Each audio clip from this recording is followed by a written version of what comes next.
আসসালামু আলাইকুম সুপ্রিয় দর্শক, আপনাদের ভালোবাসা আসলাম চাঁদের মতো ফুটফুটে এক মেয়ের কাছে। আগেও তার ভিডিও দেখছেন, কোনো সারা বাণী রিয়ামণি। আসসালামু আলাইকুম। ওয়ালাইকুম আসসালাম। হ্যাঁ আপু, তুমি কেমন আছো? আছি আপনাদের দোয়া, আলহামদুলিল্লাহ একটু ভালো আছি। তোমার ফ্যামিলির লোকজন সবাই কেমন আছে? জি সবাই ভালো। এখন তো তুমি দেশে বাড়ি আছো না? হ্যাঁ, এখন ঢাকা যে গেছিলাম, মানে চাকরির জন্য, চাকরি হয়নি? চাকরি এখন তো সামনে ঈদের জন্যই গেছিলাম, যে সবাই কেনাকাটা এসে আমাদের তো ফ্যামিলি তো জানেনি, আমি গরিবের মেয়ে, আমার কেউ নেই, অসহায়। পরে গেলাম, তখন চাকরি বাকরি হইল না। পরে যে ভাইয়াদের মাধ্যমে কয়টায় আপনাদের যে ইয়ার কাজ করলাম, কি বলে ওটারে আমি তো বলতেও পারি না, জীবনের গল্প, যাই হোক। জীবনের গল্প। পরে ওইখান থেকে কয়েকটা ভাই আর কি কথা বলছে, আর কোনো যোগাযোগ নাই। পরে আবার বাড়িতে চলে আসে। এমনি খালি ফাও কথা বলতে চায়, কেউ দায়িত্ব নিতে চায় না। সাহায্য করে না, কেউ দায়িত্ব নেয় না, খালি ফাও কথা বলতে চায়। ফাও কথা তো হলো না। তো যাই হোক, এখন তোমাদের দেশে আমাকে ডেকেছো যে কোনো কারণবশত, কি জন্য, মানে কি ধরনের স্বামী চাচ্ছ তুমি? আমি তো তোমাকে উপকার করতে পারি। তো এখন হ্যাঁ, বিয়ে তো অবশ্যই করতে হবে।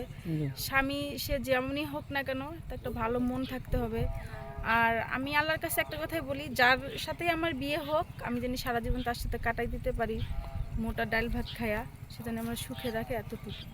তুমি চাচ্ছ ছোটোবেলা থেকে কষ্ট করে বড় হয়েছো, সে তো দুই মুঠো ভাত কম দেয়, তাও যেন সে সৎ চরিত্রের হয় এবং নামাজ কালাম পড়ে। আমিও ধার্মিক মুসলমান, সেও মুসলমান। আমরা কম খাবো, কিন্তু আমরা ইসলাম নিয়ে মরে যেতে চাই, থাকবো, এই তো। তো যাই হোক, তোমার এই ভিডিও দেশ থেকে প্রবাস থেকে সবাই দেখছে। তোমার লুকও অনেক সুন্দর। হয়তো তোমার কারণবশত বা টাকার অভাবে বিয়ে এখনো হচ্ছে না, টাকা পয়সা থাকলে অনেক সুন্দর জায়গায় তোমার বিয়ে হতো। গ্রামে তো মনে করেন, আমাদের গ্রামে যৌতুক বেশি, মানে একটা যদি ভিক্ষুক হয় তারও 2-3 লাখ টাকা যৌতুক, আর এই যৌতুক দেওয়ার তো ঠিক আমাদের নাই। এই জন্যই আর কি বিয়ে শাদী হচ্ছে না। আর আমি তো কষ্ট করে বড় হয়েছি, আমার নানি আছে, নানিটারও পাশে দাঁড়াইতে হইব, নানি অসুস্থ। আমি যদি বিয়ে করি যাই, তাহলে তো নানি রেখে দেখবে। কারণ কেউ যদি আমার ভালোবাসে, কেউ দায়িত্ব নিতে চায়, তাহলে আমার নানিরে আর আমারে নিতে হবে, কারণ আমার নানিরও কেউ নেই আমি ছাড়া, কারণ সে আমাকে কষ্ট করে মানুষ করছে। আচ্ছা, এমন যদি হয় প্রবাসী কোনো ভাই তোমাকে বিয়ে করে তোমাকে নিয়ে গেল, তাহলে তোমাকে তোমার নানিকে খরচ পাঠালো, তাহলে তো সমস্যা নেই? না, তাহলে সমস্যা নেই। বুঝতে পারছো, মানে তোমার নানি ছাড়া তোমার কেউ নেই, না কেউ নেই, তাকে একটু আর্থিক দিক দিয়ে একটু দেখতে দেখতে হবে। যাই হোক, একটা বয়স্ক লোক আর কি খাবে। আমি আগেই বলে নেই, পরে যে বিয়ের পরে অশান্তি হয়ে সে দেখতে পারবো না, যে আমারে নিব সে সব কিছু যাইনেই নেব। বুঝতে পারছি যে গরিব বউর সাথে আবার তাকে আবার কুটো কথা শোনাবে যে তুমি কিছু দিতে পারলা না, এবং আমি তোমার টাকা পয়সা নাই, এগুলো আবার না বলে নাকি, দেখে শুনে যায় না নিবে। আচ্ছা, তুমি তো মুসলমান, নামাজ কালাম তো পড়া হয় অবশ্যই। আচ্ছা, তোমার যৌথ ফ্যামিলি ভালো লাগে না সিঙ্গেল ফ্যামিলি ভালো লাগে? ফ্যামিলি যেটাই হোক, ফ্যামিলি ভালো হলেই হয়েছে। তারা যদি আমারে ভালোবাসে, মাইনা নেয়, এতই আমি খুশি। আচ্ছা, প্রবাসী কোনো ভাই তোমাকে আমাদের মাধ্যমে এই মতো বিয়ে করলো, বিয়ে করে আমরা তার আত্মর কাছে বা তার বাবা মার কাছে পৌঁছে দিলাম, তাদের সাথে কি খারাপ ব্যবহার করবে? যে স্বামী তো বিদেশ, আমি শ্বশুরের সাথে মানে খারাপ ব্যবহার করি? আর আমরা গরিবের মেয়েরা সবসময় আমরা মাটির দিকেই তাকাই থাকি, কারণ আমাদের জীবনে এমনি কষ্টের। আর স্বামী ভক্ত তো আমরা বাঙালিরা বেশি হই, এটা জানেনই আপনারা, তা বলার কিছু নেই। আবার পরকীয়া তো লিপ্ত হবে না? কেন? স্বামী আছে বিদেশ, 5 বছর ধরে আসে না, আমি পরকে লিপ্ত হই?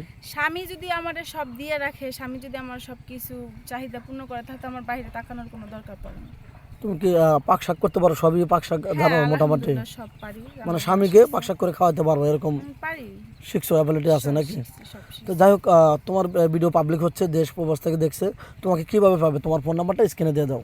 ভাইয়া আমার তো ফোন নাই, আমার তুমি চাচ্ছ সহযোগিতার জন্য আমি তাদের কাছে আসছি। আচ্ছা আচ্ছা, তুমি চাচ্ছ যে পার্সোনালিটি কোনো ফোন নাই এখন, যদি কেউ যদি আমার সাথে যোগাযোগ করতে চায় বা সেরকম সাহায্য করতে চায়, তাহলে আপনাদের মাধ্যমে করতে হইব।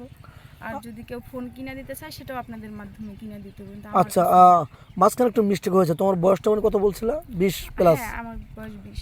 আচ্ছা, তোমার তার বয়স কত হতে হবে? 25, 26, 30, 35? তার বয়স যেমনই হোক না কেন, আমি তো আগেই বলছি, বয়স কোনো ডিফেন্ড করে না। আবার সে আমার যদি ভালো রাখে, আমি যদি তার কাছে সুখে থাকতে পারি, এটাই অনেক কিছু। যাই হোক, দর্শক বন্ধু শুনতে পেলাম, একটা দরিদ্র ঘরের মেয়ে, না হলে অনেক সুন্দর মেয়ে, যদি টাকা পয়সা থাকতো তো এখানে ওর আশা লাগতো না, ওকে কপালে এখানে নিয়ে আসছে। তো সবাই ভালো দৃষ্টি থেকে দেখবেন। আর স্ক্রিনে দেওয়া দুটো নাম্বার থাকবে, কেউ ভিডিও কল দেবেন না, অটো কল দেবেন, ভিডিও কল দিলে ব্লক করতে বাধ্য হবো। এটা ইউটিউব চ্যানেল কর্তৃপক্ষের নাম্বার। ভালো থাকবেন, সুস্থ থাকবেন, এই মেয়েটার জন্য দোয়া করবেন। আল্লাহ হাফেজ, এই বলে শেষ করছে।